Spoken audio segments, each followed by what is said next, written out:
Hi, this is Starla, your tutor, and today we're going to talk about specific gravity. Specific gravity is a ratio of the weight of a stone in air versus the weight of an equal volume of water.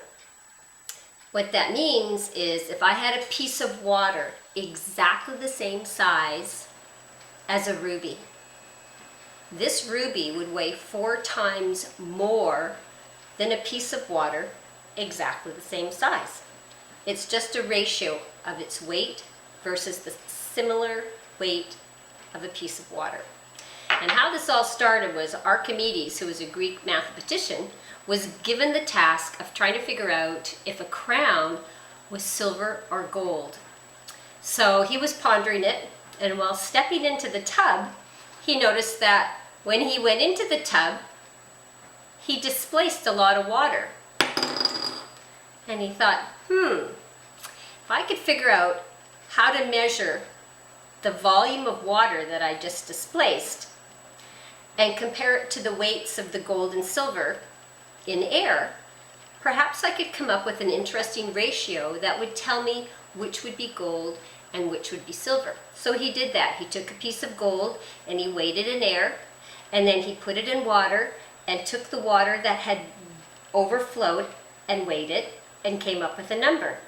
Then he took the silver and did exactly the same thing, and he found out that gold and silver had different specific gravities, so in the future he could tell if something was gold or if something was silver. So in the gem world, this ratio is really, really useful, and we use it to separate a lot of different gemstones. So the reason that gemstones have different specific gravities is it based on the elements that they're made from. So silica and oxygen, which makes up what the group are called silicates, and you might know commonly as quartz, are very light elements, and they can also be quite big. So if you get big light elements versus something like iron, which is a heavier element and maybe smaller, so you get smaller, heavier elements making up a mass the same size as something that's got larger, lighter elements, and you will have 2 different weights for the stones of exactly the same size. So it all has to do with their chemical composition and their crystalline structure.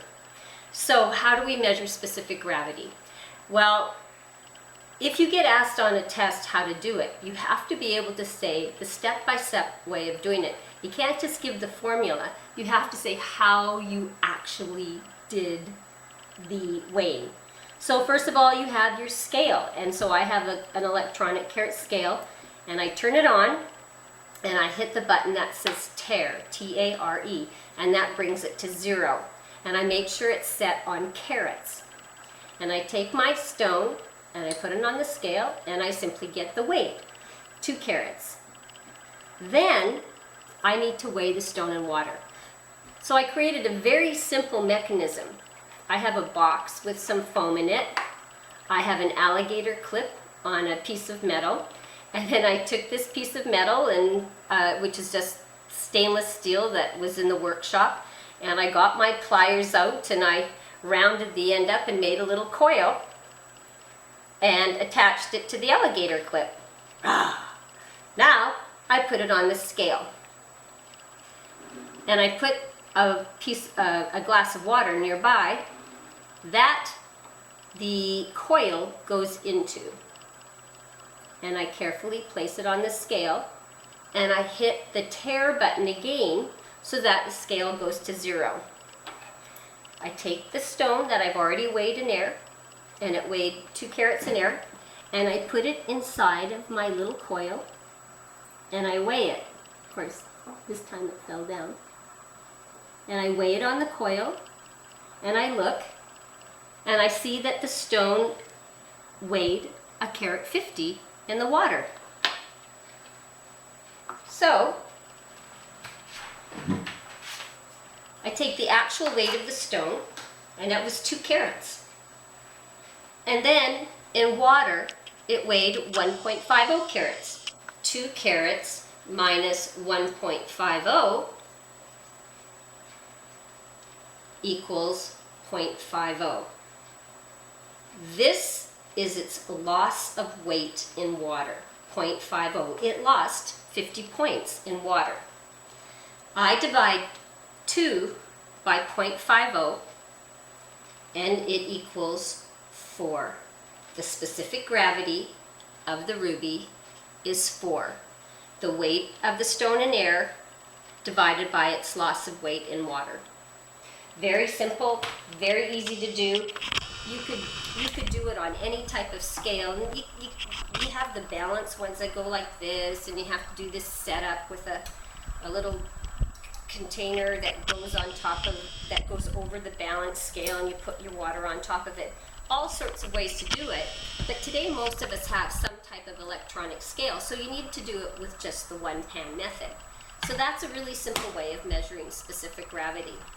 The caveats are that you have to make sure that you shake the gas bubbles off the stone, and the gas bubbles are off everything so that it's not making the stone lighter than it should be. The water should be 4 degrees centigrade.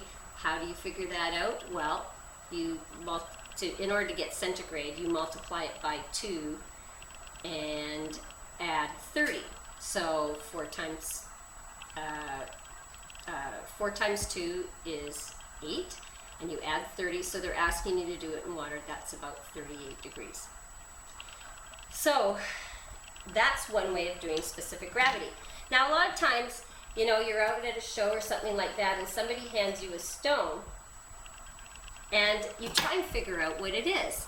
And usually you'll see people go like this, and they'll drop the stones in the hand like this.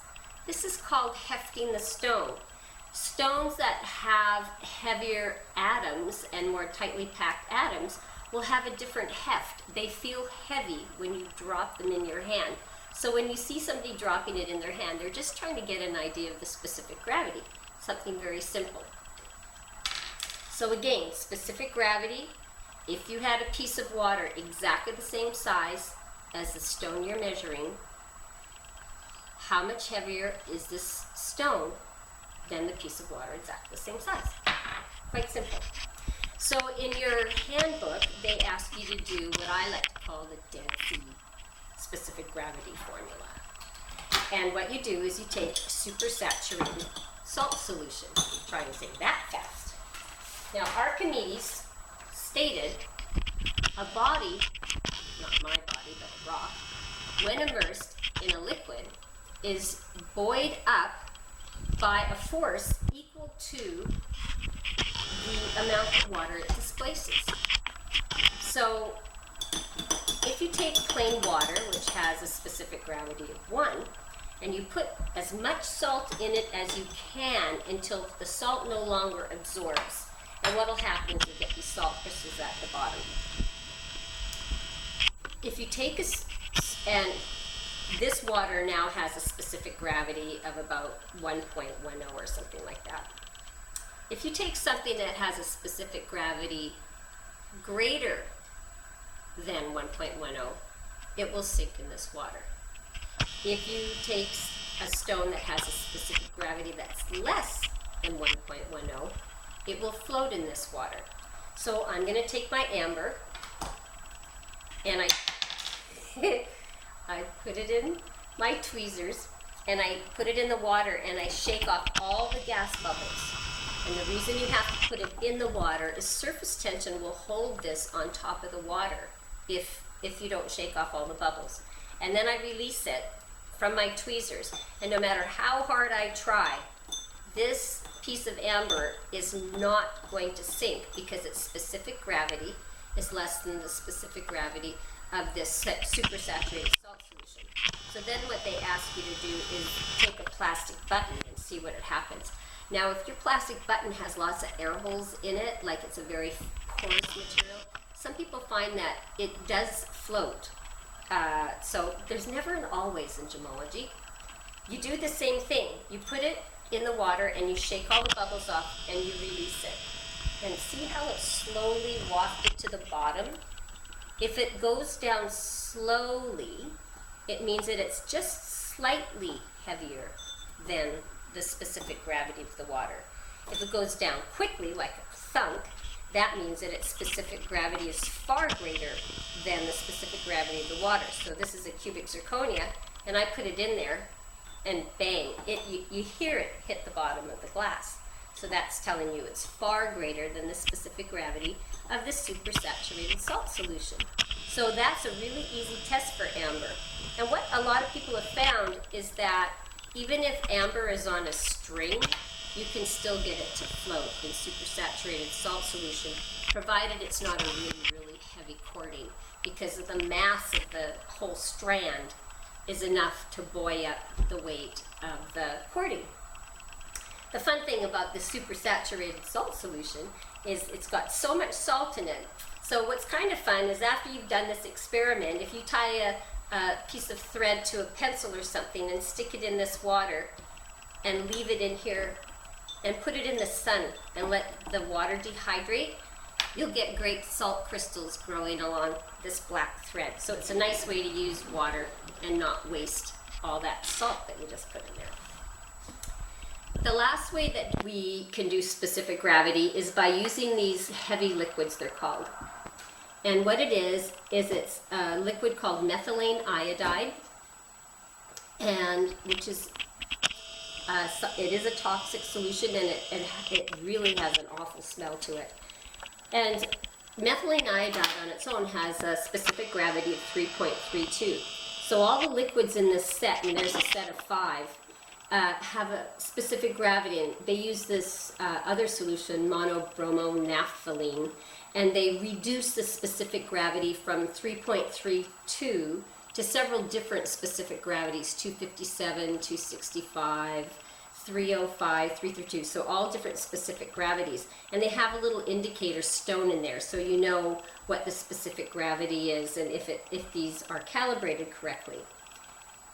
So what you do is you take a stone, and this is 305 liquid, which is often called tourmaline liquid, because tourmaline can have a specific gravity around 305.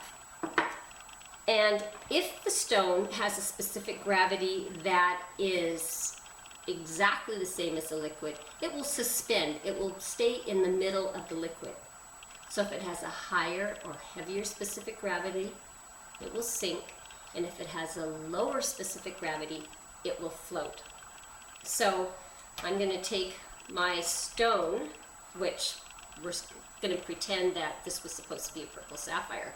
We don't really know what it is, but if it was a purple sapphire, it would have a specific gravity of 4, which means it will sink in this 305 liquid. So I take my stone. Number 1, use it in a well-ventilated location. Number 2, make sure you clean off. Don't worry, I'm a professional. You clean everything off afterwards. And number 3, this liquid often darkens with exposure to sunlight, so we keep it in a box that keeps it dark. Again, you put the stone in, you shake it, and you release it part way down so that you don't have any surface tension.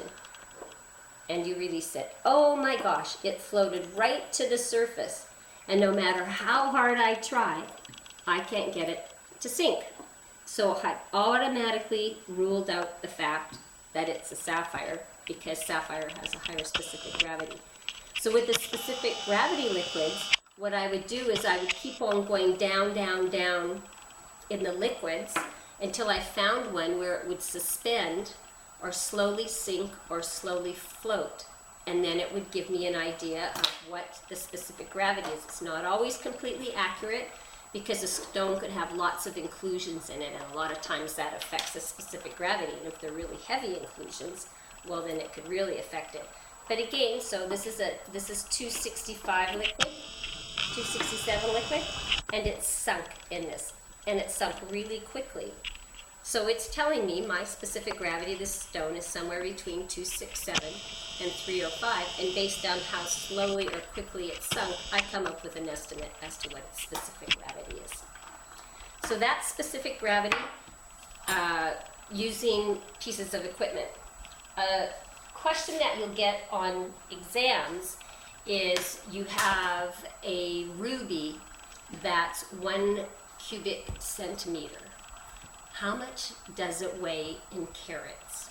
And we go, oh my gosh, so many variables.